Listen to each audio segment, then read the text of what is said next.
Hey, what's up, everybody? It's Matthew Mickey, and before we're talking about the Fed's mandates, let's look at the Fed's balance sheet by going over to the Fed's website, search for the H.4.1, and pull it up. Don't worry about the graph. Go to the bottom and find where it says H.4.1 document and click on it, and this is their balance sheet. Now let's go to section 5, where it's the consolidation statement of conditions of, and look at total assets. All right, write that number down. Now go to the liabilities and write that number down. And then, the three, liabilities that are the biggest under liabilities, write those numbers down. All right. And this is as of last Wednesday. So it's the most accurate thing. Like, this will come out tomorrow, actually, a new one.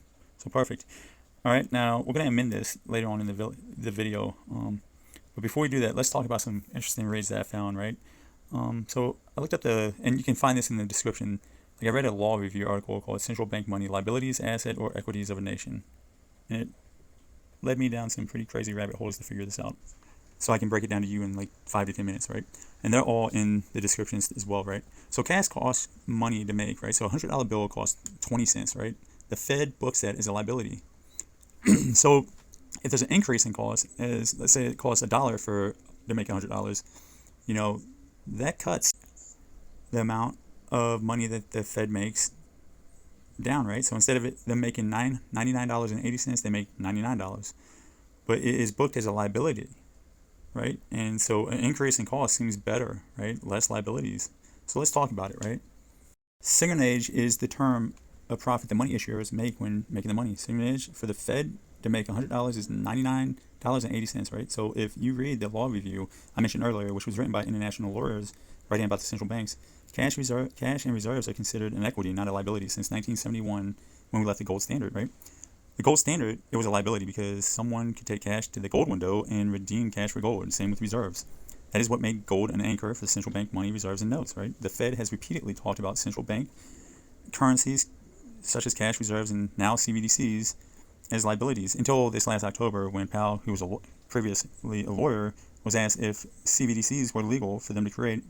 And he said, instead of interpreting the law, we'll go to Congress and have them create our own, because it's that far of a stretch, right? So the Fed is a creature of Congress, subject to the Constitution and the legal system. And we've seen with companies in the past, when you understate liabilities, the company gets in a lot of trouble and usually goes bankrupt, right? What about overstating liabilities, right? So we know that the Fed Reserve Act states it is only allowed to create liability money, right?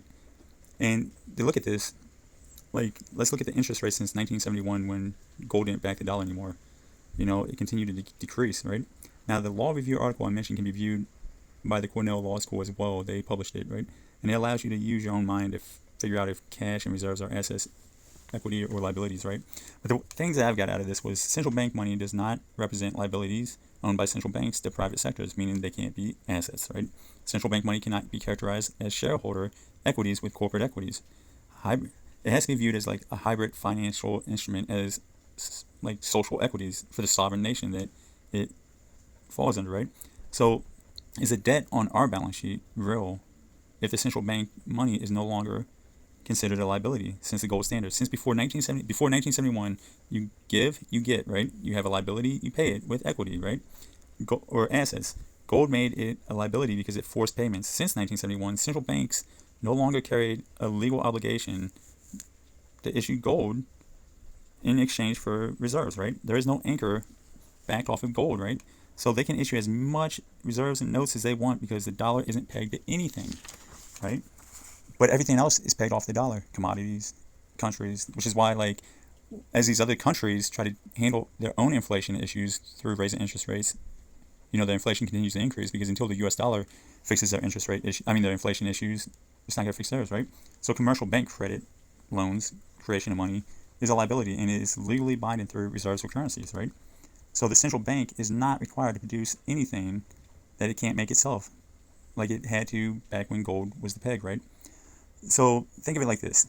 You check your coat at a coat closet at a restaurant. You get a piece of evidence, aka a piece of paper, saying that they own your coat, and that is a liability for them now, right?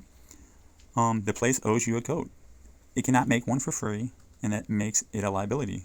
Gold made central bank money a liability. Now it's not, because it can freely make the cash and reserves itself, right? So maybe central bank money is considered an equity. I don't know. Let's look at the numbers that I told you to write down. Okay, so let's amend the Fed Reserve balance sheet. So I wrote the total assets and the total liabilities with total equities on an Excel spreadsheet. Okay, with the three biggest debts, right? So total assets is 8.93 trillion, total liabilities is 8.89 trillions, and the total equities is 41.1 billion, which is, so the Fed Reserve equities is 41 billion, which is the same size as like Hertz rental cars or, Aflac, right? Okay, so now with the three biggest debts, right, which the Fed Reserve knows for 2.2 trillion, the reserve repurchase agreement, which is 2.0 trillion, and the deposits, which are 4.6 trillion.